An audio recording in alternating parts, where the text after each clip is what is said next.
Hello students. तो क्या हाल चाल है सभी के? बढ़िया हो एकदम। उम्मीद करता हूँ आप सभी एकदम बढ़िया होंगे।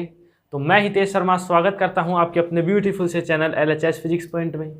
जैसा कि हमारी BSc फर्स्ट ईयर की फिजिक्स की क्लासेस चल रही हैं, जिसका चैप्टर नंबर 1 यदि आप यूनिट 2 के हिसाब से कहें तो वो कंप्लीट हो चुका है, जिसका नाम था संरक्षी बल एवं ऊर्जा संरक्षण।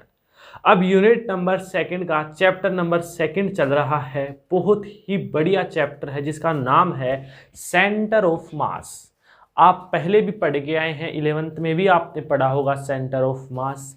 यहाँ पर हम इसकी डिटेल से चर्चा करने वाले हैं। सेंटर ऑफ मास को स्टार्ट करने से पहले मैं इसका कॉन्सेप्ट आपको समझाता हूँ, फिर हम सेंटर ऑफ मास की परिभाषा देखेंगे, उसकी स्थिति, वेग, त्वरण वगैरह सब हम डिटेल से अध्ययन करेंगे। ठीक है, तो स्टार्ट करते हैं आज का लेक्चर। कॉपी पेन निकाल लीजिए, नोट्स बनाना स्टार्ट करते हैं। तो देखिए, सेंटर ऑफ मास हमारे पास चैप्टर का नाम है और सबसे पहले हमारे पास हेडिंग रहेगी द्रव्यमान केंद्र, जिसकी हम क्या लिखेंगे, डेफिनेशन लिखेंगे। तो आप हेडिंग डालिए द्रव्यमान केंद्र, इसकी हम परिभाषाएं में लिखेंगे। ठीक है, अब देखिए, आप नाम से पहले हम इसको समझेंगे। नाम क्या कह रहा है? द्रव्यमान केंद्र मतलब किसी भी पिंड का जो द्रव्यमान होगा उसका केंद्र ही क्या कहलाएगा, द्रव्यमान केंद्र। जैसे देखिए, मेरे पास ये नोटबुक है। ठीक है, ये नोटबुक को जब मैं इसके जो किनारे पर अंगुली लगाता हूं तो ये तुरंत गिरेगी। आपके पास भी है, आप भी प्रयास कर रहे हैं। ठीक है, गिर गया है ये। इसको आप पिंड समझिए एक। जब मेरी अंगुली इसके किनारे पर है तो ये देखो इस प्रकार से गिर जाएगा। यहां रखता हूं तो भी गिरेगा, यहां रखता हूं तो भी गिरेगा, और यहां रखता हूं तो भी गिरेगा। मतलब मैं इस बुक का या नोटबुक का सेंटर ऑफ मास ढूंढ रहा हूं, जहां पर इस पिंड का जो द्रव्यमान है वो केंद्रित है। जहां पर इस बुक का, इस नोटबुक का द्रव्यमान क्या है, केंद्रित है। तो मैं ढूंढते ढूंढते एक पॉइंट पर गया और एक पॉइंट पर मुझे इसका द्रव्यमान केंद्र मिल गया। क्या मिल गया? इसका द्रव्यमान केंद्र मिल गया, जहां पर ये जो बुक है ये अपने पास गिरेगी नहीं। ये देखो, आपको दिख रहा है ये इस प्रकार से ये बुक है। अब इस बुक का सेंटर ऑफ मास मेरे को मिल चुका है। इस बुक का, नोटबुक का सब कुछ द्रव्यमान कहाँ केंद्रित है, जहां मैं अंगुली लगा रखा हूं। समझ में आया कि नहीं? तो ये बढ़िया तरीके से आपको समझ में आ गया होगा। दूसरी बात, यदि आप डेली लाइफ में फुटबॉल खेलते हैं ना, फुटबॉल खेलते हैं, तो आप फुटबॉल को अब एक बार धीरे से डालेंगे ना तो वो एक जगह ही घूमती रहती है, खूब देर तक घूमेगी वो। क्यों? क्योंकि वो अपने सेंटर ऑफ मास को ढूंढ रही है, द्रव्यमान को ढूंढ रही है, जहां पर वो केंद्रित हो सके, स्टेबल हो सके, रुक सके। समझ में आया कि नहीं? ये नोटबुक का जो एग्जाम्पल है ये आप भी कर सकते हैं, बहुत ही बढ़िया तरीके से समझ में आएगा। ठीक है, समझ में आएगा। द्रव्यमान केंद्र का मतलब है कोई भी पिंड है, किसी भी पिंड में स्थित वह बिंदु जिसमें पिंड का संपूर्ण द्रव्यमान केंद्रित रहता है। लाइक दैट, मैंने अभी अभी आपको बताया, इसके साइड में यदि आप कहीं पर भी अंगुली लगा लीजिए ये गिरेगी ही गिरेगी। जैसे ही मैं इसके सेंटर में लगाता हूं, जैसे ही मैं इसके सेंटर में लगाता हूं तो ये स्टेबल होगी होगी, ये स्टेबल होगी बिल्कुल। देखिए इस प्रकार से। अब जैसे ही ये स्टेबल हुई, मतलब द्रव्यमान केंद्र की अब डेफिनेशन हम क्या देंगे, किसी भी, इसको पिंड मानिए, किसी भी पिंड का वह बिंदु, किसी भी पिंड का वह बिंदु, नीचे से देख सकते हैं आप, किसी भी पिंड का वह बिंदु जिस बिंदु पर पिंड का संपूर्ण द्रव्यमान क्या रहता है, केंद्रित रहता है। मतलब इस पॉइंट पर इस नोटबुक का संपूर्ण द्रव्यमान क्या है, केंद्रित है। इसे कहते हैं सेंटर ऑफ मास। बोलिए समझ में आया कि नहीं? कहानी में इंटरेस्ट आ रहा है? बिल्कुल क्लियर है। अब हम इसकी डेफिनेशन लिखते हैं। डेफिनेशन मैंने आपको समझा दी है बिल्कुल बढ़िया तरीके से। अब हम इसकी डेफिनेशन लिखते हैं। देखिए, द्रव्यमान केंद्र,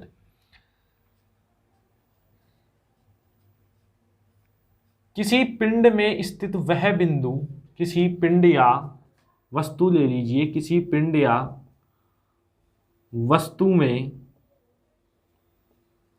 स्थित वह बिंदु, किसी भी पिंड या वस्तु में स्थित वह बिंदु। अभी नोटबुक का एग्जांपल लिया, उसको याद रखें माइंड में, उसको समझते हुए चलेंगे। किसी पिंड या वस्तु में स्थित वह बिंदु जिस पर पिंड का संपूर्ण द्रव्यमान केंद्रित रहता है, जिस पर पिंड का संपूर्ण द्रव्यमान केंद्रित रहता है। क्या कहलाता है बोलिए? सेंटर ऑफ मास यानी द्रव्यमान केंद्र कहलाता है। द्रव्यमान केंद्र कहलाता है। अब ये जो मैंने डेफिनेशन बताई है, पहली डेफिनेशन है इसकी, मैंने आपको समझा दिया। अभी नोटबुक के जस्ट उदाहरण देते हैं। किसी पिंड या वस्तु में स्थित ऐसा बिंदु जरूर होगा जहां पर आपका पिंड स्टेबल होगा, ठीक है। वह बिंदु जिस पर पिंड का संपूर्ण द्रव्यमान केंद्रित रहता है द्रव्यमान केंद्र कहलाता है। मैंने नाम से भी बता दिया, जहां पिंड का द्रव्यमान जिस बिंदु पर केंद्रित होगा उसी बिंदु को हम क्या बोलेंगे? द्रव्यमान केंद्र बोलेंगे। अभी मैंने नोटबुक का उदाहरण दिया, फुटबॉल का उदाहरण दिया, और ये आप घर पर कर सकते हैं तो आपको आसानी से समझ में आ जाएगा, ठीक है जी। अब इसकी हम दूसरी डेफिनेशन जो कि वेरी वेरी इंपॉर्टेंट है वो भी पढ़ते हैं। देखिए दूसरी डेफिनेशन क्या है? किसी पिंड या वस्तु में स्थित वह बिंदु, किसी पिंड या वस्तु में स्थित, किसी भी पिंड या वस्तु में स्थित वह बिंदु जिसके सापेक्ष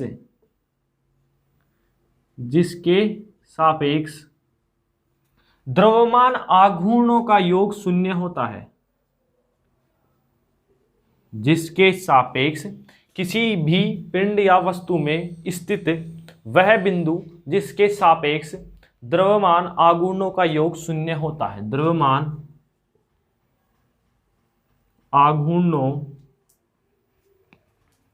का योग शून्य होता है, का योग शून्य होता है।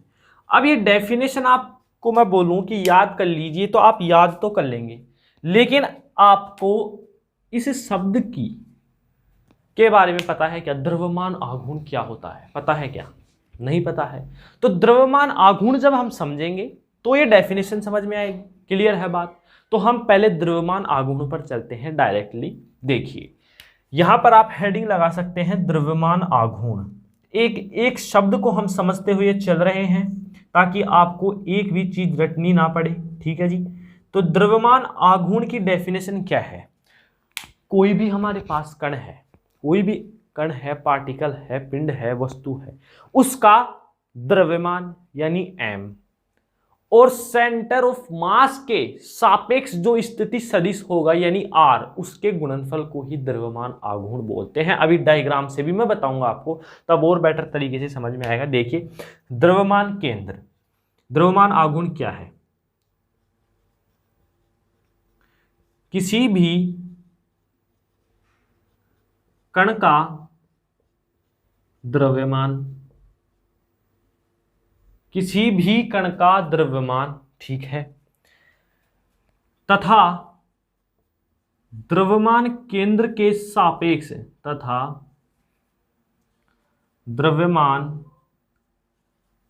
केंद्र के सापेक्ष स्थिति सदिश, द्रव्यमान केंद्र के सापेक्ष स्थिति सदिश का गुणनफल क्या कहलाता है? द्रव्यमान आघूर्ण कहलाता है। का गुणनफल द्रव्यमान आघूर्ण कहलाता है। यानी कि यदि मैं इसका फॉर्मूला आपको लिखाऊं तो वो क्या हो जाएगा? द्रव्यमान आघूर्ण इज इक्वल टू m, तो क्या हो गया? कण का द्रव्यमान, और स्थिति सदिश क्या हो गया? r। तो m गुणा r क्या हो जाएगा? इसका द्रव्यमान आघूर्ण हो जाएगा। ठीक है, समझ में आया कि नहीं? अब देखिए द्रव्यमान आघूर्ण तो ये है हमारे पास किसी भी कण का द्रव्यमान तथा द्रव्यमान केंद्र के सापेक्ष स्थिति सदिश का गुणनफल द्रव्यमान आघूर्ण है। समझ में आया? डायग्राम से भी और बताऊंगा मैं। तो अब हम इस डेफिनेशन में वापस चले कि किसी भी पिंड या वस्तु में स्थित वह बिंदु जिसके सापेक्ष द्रव्यमान आघूर्णों का योग, मतलब कोई पिंड होगा उसमें ऐसे तो है नहीं कि वो एक ही कण से बना होगा, अनेक कणों से मिलकर बना होगा। अनेक कणों का द्रव्यमान केंद्र के सापेक्ष क्या होगा?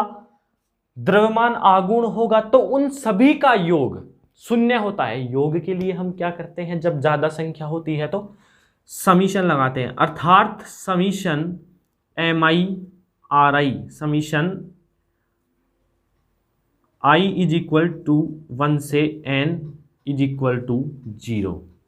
ये मैं कहना चाह रहा हूं आपसे। दोबारा देखिए, डेफिनेशन थी ये, किसी भी पिंड या वस्तु में स्थित वह बिंदु जिसके सापेक्ष द्रव्यमान आघूर्णों का योग शून्य होता है। मैंने पहले ये शब्द बताया, किसी भी कण का द्रव्यमान और उसका द्रव्यमान केंद्र के सापेक्ष स्थिति सदिश R के गुणनफल को ही क्या कह रहे हैं? द्रव्यमान आघूर्ण कह रहे हैं। अब आप मेरे को बात बताएंगे कि कोई मैं पिंड ला रहा हूं आपके पास, क्या वो एक कण से ही मिलकर बना होगा? नहीं, अनेकों कण से मिलकर बना होगा। हम यहां पर केवल एक पार्टिकल की बात कर रहे हैं जिसका द्रव्यमान आघूर्ण m गुणा r है। समझ में आया? तो ऐसे पिंड में अनेकों पार्टिकल होंगे, हमें पता नहीं है कितने पार्टिकल है। उन सभी पार्टिकल्स का द्रव्यमान केंद्र के सापेक्ष स्थिति सदिश भी होगा और उन सभी का अलग अलग द्रव्यमान आघूर्ण भी होगा। तो हम सबको जोड़ेंगे mr plus mr plus mr plus, इसीलिए मैंने द्रव्यमान आघूर्णों का योग शून्य होता है। तो यहां ये कंडीशन लगाई कि MI/RI is equal to 0। Summation क्यों लगाया? I की जगह 1 से लेकर n तक, यानी यदि आपके पास किसी पिंड में 2 ही पार्टिकल है तो उसके जड़त्व द्रव्यमान आघूर्ण क्या हो जाएगा? I की जगह क्या लिख देंगे हम? 2 लिख देंगे। तो M1R1 प्लस M2R2, ये 2 हो जाएंगे। 10 है तो M1R1 plus M2R2 plus M3R3 plus M4R4 ऐसे हो जाएगा। लेकिन पार्टिकल तो अनेकों होते हैं, इसलिए हमने summation I is equal to 1 से n MI/RI is equal to 0। इसका मतलब ये है, ये क्या कहलाती है? द्रव्यमान केंद्र की परिभाषा। वेरी वेरी इंपॉर्टेंट है, आपको यदि एग्जाम में आ जाए तो आपको ये भी लिखनी है। समझ में आया? दोबारा देखिए एक बात, किसी पिंड या वस्तु में स्थित वह बिंदु जिस पर पिंड का संपूर्ण द्रव्यमान केंद्रित है। द्रव्यमान केंद्र मतलब आप समझ जाएं कि जब भी कोई भी पिंड हो, डेली लाइफ में आपके पास कोई भी वस्तु है जहां पर वो स्टेबल हो रही है ना, वही उसका सेंटर ऑफ मास है। आप बुक ले लीजिए, आप टेबल ले सकते हैं, कोई आपका मोबाइल है, मोबाइल को देखिए कहाँ स्टेबल हो रहा है। ये पेन है, इसको देखिए कहाँ स्टेबल ये हो रहा है, जहां स्टेबल है वही सेंटर ऑफ मास है। ये डेफिनेशन तो ये कह रही है। ठीक है, समझ में आ गया आपको? किसी भी पिंड या वस्तु में स्थित वह बिंदु जिसके सापेक्ष द्रव्यमान आघूर्ण, द्रव्यमान आघूर्ण मैंने बता दिया है, कण का द्रव्यमान और उसका स्थिति सदिश किसके सापेक्ष? सेंटर ऑफ मास के सापेक्ष। ठीक है, m गुणा r। अब पिंड में अनेकों कण होते हैं तो अनेकों क्या होंगे? द्रव्यमान आघूर्ण। इसके लिए हमने समीशन लगा दिया। ये जो कंडीशन है ना, उसका बहुत बार यूज होगा, ये भी आपको याद रखनी है। ये भी आपको याद रखनी है कि summation I is equal to 1 से n MI/RI is equal to 0, क्योंकि यही क्या है? सेंटर ऑफ मास की इंपोर्टेंट परिभाषा कि द्रव्यमान आघूर्णों का योग शून्य होता है। द्रव्यमान आघूर्णों का योग शून्य होता है। समीशन योग को बताता है। मैं फिर से बता रहा हूं, समीशन क्यों लगाया? क्योंकि पिंड में अनेकों कण होते हैं, प्रत्येक कण का द्रव्यमान आघूर्ण होगा, तो एक एक कण का हम जोड़ेंगे, हमें पता नहीं है कितने कण हैं, इसीलिए मैंने क्या लगा दिया? समीशन लगा दिया। उम्मीद करता हूं आपको ये डेफिनेशन तो इसकी क्लियर हो गई होगी, तो आप यहां तक नोट कर लीजिए, उतार लिए। चलिए, अब ये कंडीशन मैंने बता दी है, जो याद रखना है ये याद रखना है आपको। ठीक है, और ये जो डेफिनेशन है ना, किसी भी कण का द्रव्यमान, ये याद रहेगी। द्रव्यमान और जो स्थिति सदिश होगा किसके सापेक्ष होगा? सेंटर ऑफ मास द्रव्यमान केंद्र के सापेक्ष। अभी हम डायग्राम बनाएंगे, फिर हम वहां और समझ लेंगे। तो ये कंडीशन आप याद रखेंगे। अब इसका क्या होगा? यूज होगा। तो आपको ये तो थी द्रव्यमान केंद्र की डेफिनेशन, 2 इंपोर्टेंट डेफिनेशन। साथ में मैंने आपको क्या क्या बताया? द्रव्यमान आघूर्ण की डेफिनेशन भी मैंने आपको बता दी। अब हम चलते हैं, जैसे कि हम पढ़ते हुए आ रहे हैं कि गैरेलियन रूपांतरण में हमने स्थिति वेग त्वरण देखा, लोरेंज रूपांतरण में देखा, इसी प्रकार द्रव्यमान केंद्र में हम स्थिति देखेंगे। ठीक है, तो नेक्स्ट हेडिंग हमारे पास क्या हो जाएगी? द्रव्यमान केंद्र का स्थिति सदिश। तो हेडिंग लगाएंगे मेरे साथ, द्रव्यमान केंद्र का स्थिति सदिश। अब देखिए आप, द्रव्यमान केंद्र का स्थिति सदिश को हम किससे व्यक्त करते हैं? देखिए, सामान्यतः हम स्थिति सदिश को स्मॉल आर से व्यक्त करते हैं, लेकिन सेंटर ऑफ मास है तो कुछ अलग प्रतीक होगा, तो अलग प्रतीक के लिए हम कैपिटल आर लिखते हैं। ठीक है, अब कैपिटल आर भी हम कई बार सदिशों में यूज कर लेते हैं, तो ये अलग कैसे हुआ? अलग ऐसे हुआ कि इसके क्या लगाते हैं नीचे, आर सी एम और साथ में वेक्टर, आरसीएम वेक्टर। सीएम का मतलब क्या है? चीफ मिनिस्टर नहीं है, सेंटर ऑफ मास है। ठीक है, आरसीएम का मतलब क्या है? Centre of mass. तो यह है द्रव्यमान केंद्र का स्थिति सदिश हमारे पास, जिसको हम आर से व्यक्त करते हैं, सभी सदिशों को आर से करते हैं, लेकिन सीएम बताता है कि यह किसका सदिश है? सेंटर ऑफ मास का। ठीक है, तो सबसे पहले मैं इसकी थ्योरी लिखाता हूं, फिर आपको मैं समझाता हूं। देखिए, द्रव्यमान केंद्र का स्थिति सदिश, माना कोई, आप भी लिखते हुए चलेंगे साथ के साथ, माना कोई दृढ़ पिंड n कणों से मिलकर बना है, n कणों से मिलकर बना है। माना कोई दृढ़ पिंड है जो n कणों से मिलकर बना है। अब माना i वें कण का द्रव्यमान, i वें कण का द्रव्यमान mi, i वें कण का द्रव्यमान mi है, जिसका मूल बिंदु O के सापेक्ष, ये एक डायग्राम की मैं पहले रचना लिख रहा हूं, फिर मैं डायग्राम बताऊंगा तो आपको बढ़िया तरीके से समझ में आ जाएगा। जिसका मूल बिंदु O के सापेक्ष स्थिति सदिश कितना है? i वें कण का ri होगा, ri वेक्टर है। ठीक है, कोई बिंदु ले रहा हूं मैं, बिंदु C ले लिया, बिंदु C पर पिंड का सेंटर ऑफ मास है, पिंड का द्रव्यमान केंद्र है। अब द्रव्यमान केंद्र है जिसका मूल बिंदु O के सापेक्ष स्थिति सदिश कितना होगा? RCM होगा, जिसका मूल बिंदु O के सापेक्ष, इसका मूल बिंदु O के सापेक्ष स्थिति सदिश, जिसका मूल बिंदु O के सापेक्ष स्थिति सदिश RCM वेक्टर है। अब देखिए, ये जो मैं आपके पास ये लिखा हूं थ्योरी, एक बार इसको पढ़ेंगे आप, पढ़ लिया? अब देखिए, अब इसकी मैं क्या कर रहा हूं, डायग्राम की रचना कर रहा हूं। देखिए,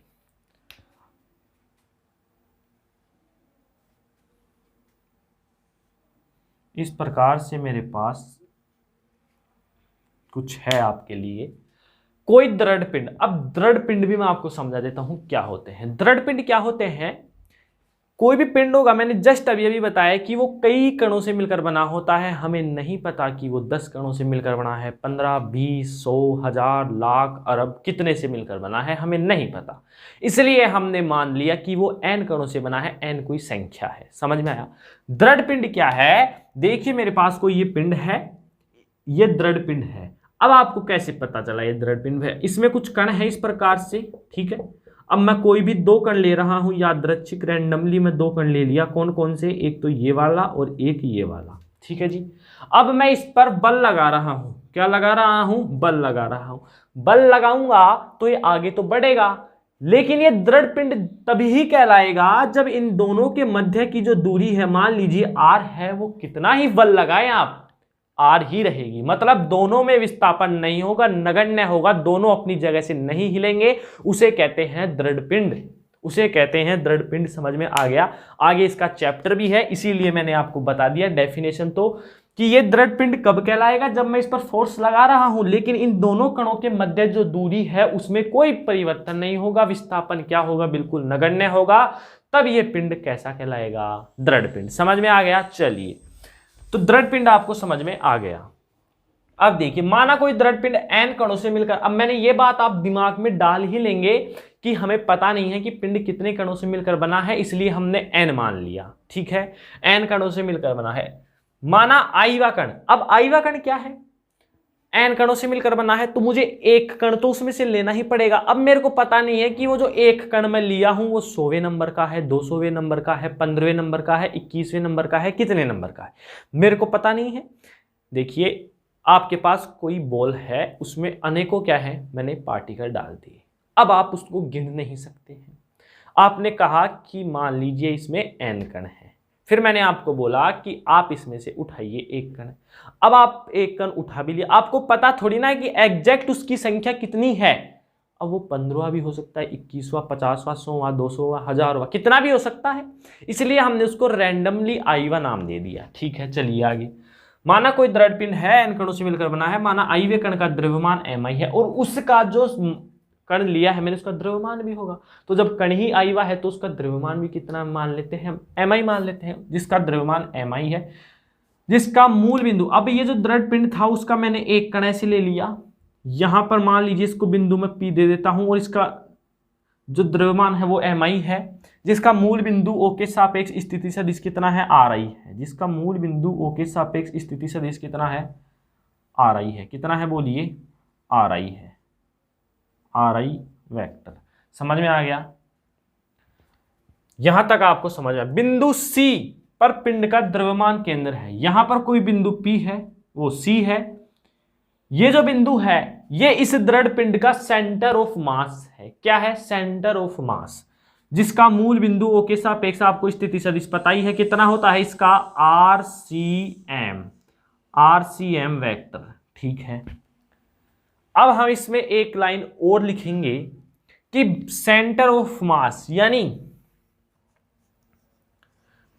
C के सापेक्ष, C क्या है, जिस पर पिंड का सेंटर ऑफ मास स्थित है, C के सापेक्ष बिंदु P का स्थिति सदिश, बिंदु P का स्थिति सदिश, स्थिति सदिश कितना होगा जरा बताइए। अब ये आईवा कण था, ठीक है, आईवा कण था तो RI तो इसका स्थिति सदिश होगा ही होगा, लेकिन RI तो हमारे पास पहले से है। अब हम क्या करें, चूंकि ये सेंटर ऑफ मास के सापेक्ष है तो मैं सेंटर ऑफ मास का C ले लेता हूं और RCI वेक्टर इसको मैं कर देता हूं। तो इसका स्थिति सदिश कितना होगा, RCI, कितना होगा, RCI वेक्टर। ये डायग्राम जिसको समझ में आ गया, ये मानिए उसका स्थिति सदिश क्लियर हो चुका है।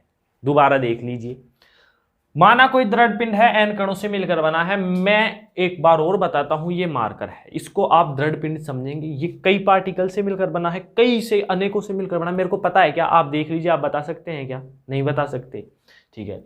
तो फिर हम क्या करें, माने ही कुछ ना कुछ, तो हमने मान लिया कि n कणों से मिलकर बना है, ठीक है। अब मैं आपको बोल रहा हूं कि मुझे इसमें से एक कण आप उठा के दीजिए, आपने उठा लिया, आपको पता नहीं है वो कितने नंबर का, इसलिए आपने खुद ही कहा कि मान लीजिए वो आईवे कण का है, ठीक है।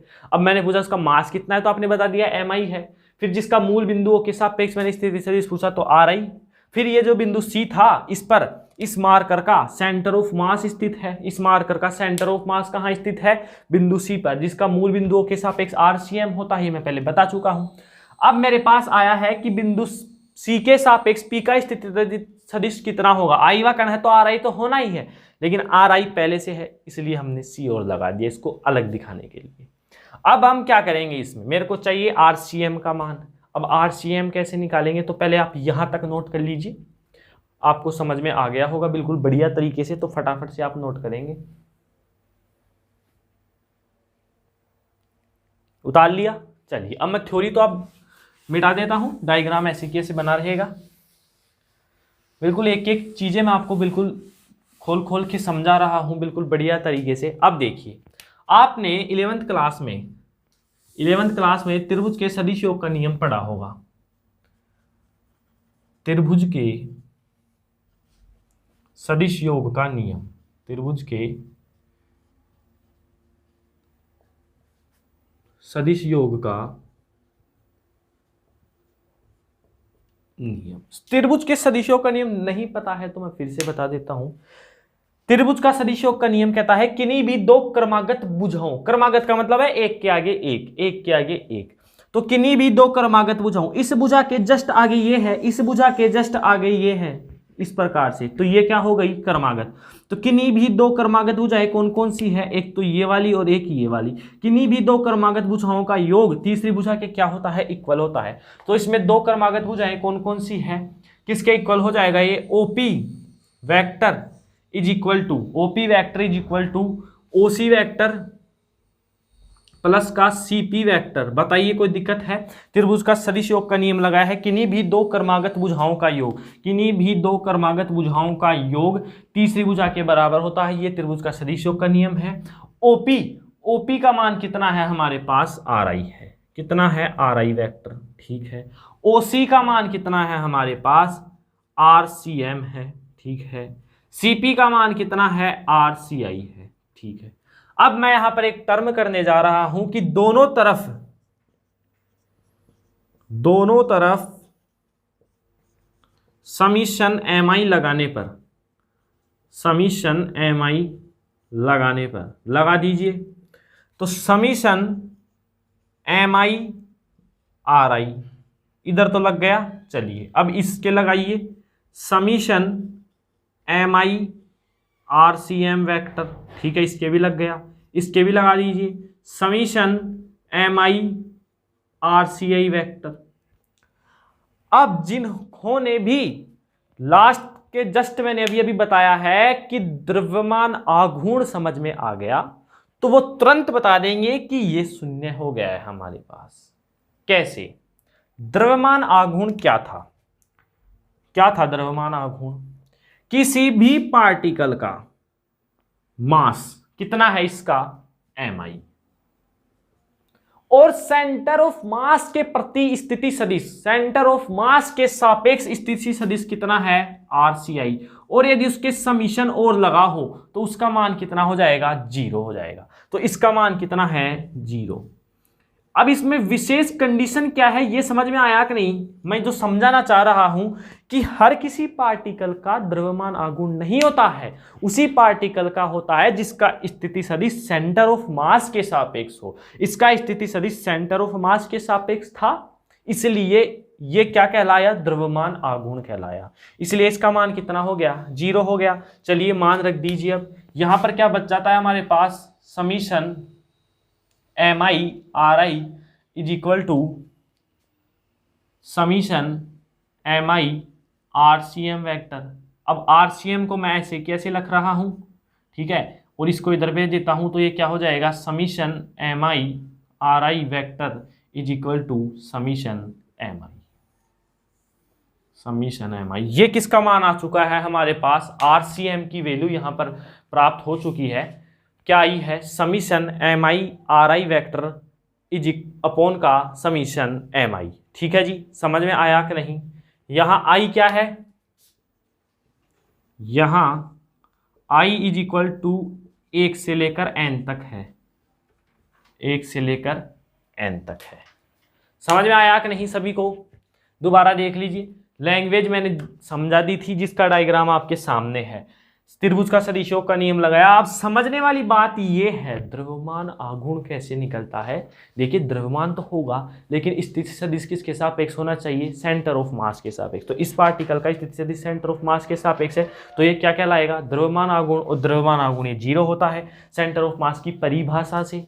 ठीक है, तो ये 0 कर दिया। और RCM से मेरे पास यहाँ पर क्या आ गई, इसकी वैल्यू आ गई है। ठीक है, जहाँ आई क्या है हमारे पास, जहां आई क्या है हमारे पास 1 से लेकर n तक है। अर्थात अब हम देखेंगे, अब ये जो लिखाया हूं ना मैं कि यहां i बराबर 1 से n तक है, यानी यदि 1 से लेकर n तक पिंड जा रहा है तो हम उसको कैसे लिखेंगे, RCM vector is equal to, मान लीजिए पिंड की संख्या पहली ही है तो m1 r1, मान लीजिए दूसरी है m2 r2, मान लीजिए तीसरी है m3 r3, प्लस का डॉट डॉट डॉट, मान लीजिए mn है तो प्लस का ये डॉट डॉट डॉट प्लस का mn rn वेक्टर अपॉन का मान लीजिए द्रव्यमान पहला जो कण है उसका m1 है, दूसरे का m2 है, तीसरे का m3 है और nवे का कितना हो जाएगा mn। तो ये था इसका मतलब।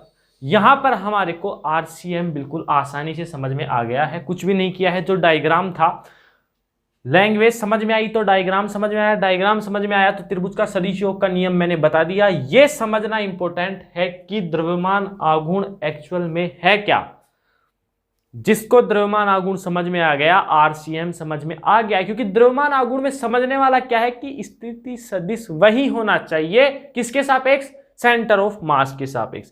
जैसे ही ये 0 हुआ तो ये आया। आई का मतलब है कि कण 5वां भी हो सकता है, 10वां भी हो सकता है, 15वां, 20वां, कितना भी हो सकता है, हमारे को पता नहीं है।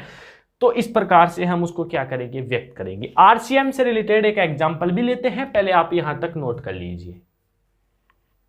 कर लिया नोट, चलिए आगे। तो RCM का फॉर्मूला याद हो गया, समीशन MI/RI अपॉन का समीशन MI। अब देखिए बिल्कुल सीधा सा एग्जाम्पल है, समझाने के लिए मैं लिया हूं, ऐसे कोई खास एग्जाम्पल नहीं है। देखिए कोई दृढ़ पिंड है मेरे पास, क्या है, कोई दृढ़ पिंड। कोई दृढ़ पिंड 3 कणों से मिलकर बना है, 3 कणों से मिलकर बना है, 3 कणों से मिलकर बना है, जिनका द्रव्यमान क्रमशः पहले का तो m1 है, दूसरे का m2 है और तीसरे का कितना है, m3 है, तथा उनके जो स्थिति सदिश हैं, तथा स्थिति सदिश क्रमशः, स्थिति सदिश क्रमशः कितने होंगे, पहले वाले का द्रव्यमान कितना है m1, तो उसका स्थिति सदिश r1 वेक्टर, दूसरे का r2 व तीसरे का r3 वेक्टर है। तो हमें क्या चाहिए,